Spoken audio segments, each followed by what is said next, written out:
I will cover the topic on the participants in all of the contests and their predictions next week, because I got a lot of topics going on this week. So I will move it to next Monday or Tuesday, possibly, depending on how fast I finish these topics. Team LeBron.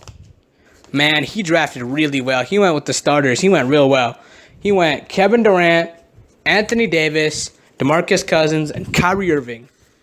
Now, DeMarcus Cousins, obviously, we know his ACL broke, so Paul George will be in there as a replacement. I will address those injuries later. The reserves are Bradley Beal, LaMarcus Aldridge, Kevin Love, hand injury, Goran Dragic is in that spot, Russell Westbrook, Victor Oladipo, Kristaps Porzingis, and another injury. John Wall is out, shoulder surgery, so his replacement is Andre Drummond.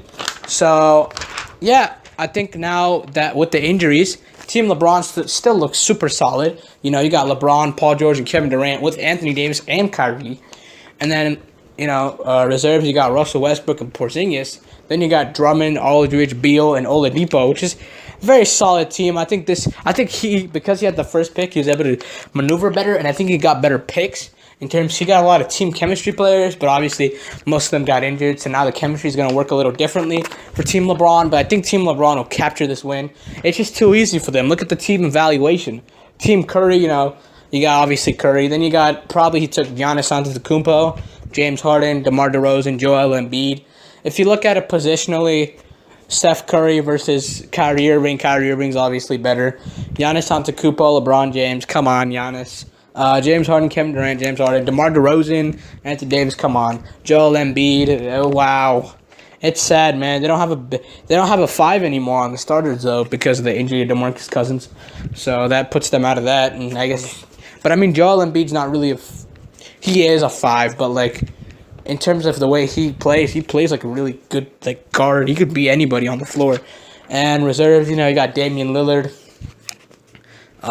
Jimmy Butler, Draymond Green, Kyle Lowry, Klay Thompson, Karl-Anthony Towns, Al Horford. They got better reserves on this team because they got the chemistry of Draymond Green and Klay Thompson, and they got Kyle Lowry, Damian Lillard. They got some good guards. Karl-Anthony Towns is a very, very great player, big man. I think he should be in the starting lineup, and Al Horford. So I think this reserves are better than Team LeBron's reserves. But Team LeBron doesn't need any reserves. He has him, Durant, Paul George, and Kyrie, and I think that's just going to be way too much for Curry to handle. I don't think Curry's going to be able to get it. And I heard they raised the earnings to $100K. Loser gets $100K. I mean, winner gets $100K, loser gets $25K, which I think is really going to motivate all these players to do really, really well. And I'm just hoping that that's going to, motivate these players. But yeah, I just think Team LeBron, if you look at it evaluation-wise, Team LeBron is just way, way better right now in many, many ways. I just feel bad because Team Curry's going to get smoked. Because Giannis can't shoot a jumper for shit. James Harden's defense is questionable. DeMar DeRozan gets you points, but in big moments, what does he do? He shrinks. So we'll see. It'll be an interesting All-Star game. Obviously, they'll be playing a little harder this year because there's more money involved. I think this is actually not a viable solution.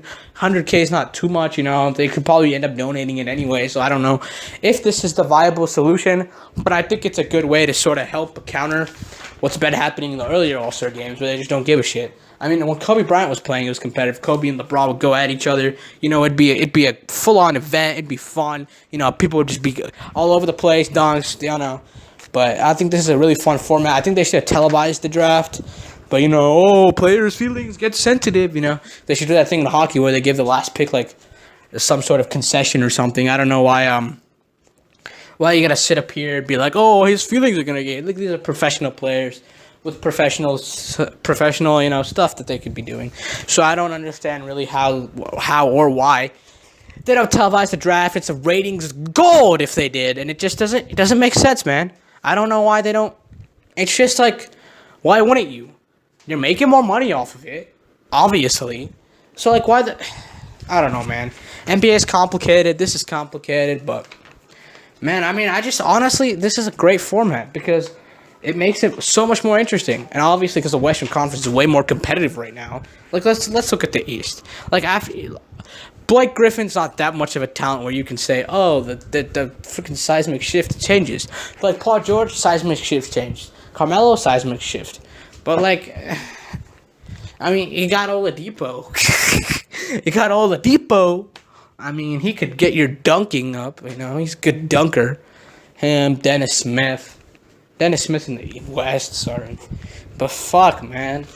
Like, they realized they were smart this year. They realized that the West was going to cream the East. So they were like, all right, let's do a Team LeBron, Team Curry format and say it's to make it more competitive, but it's really just so that it's fair because we know that that other team is going to get smoked. And it's true. They will get smoked. I feel kind of bad, honestly. I just do. But I think Team LeBron is just better in games that don't matter. I just watched him in the NBA Finals again. But yeah, I see Team LeBron completely killing Team Curry. But good team rosters. Gonna be a good All-Star weekend this year for sure.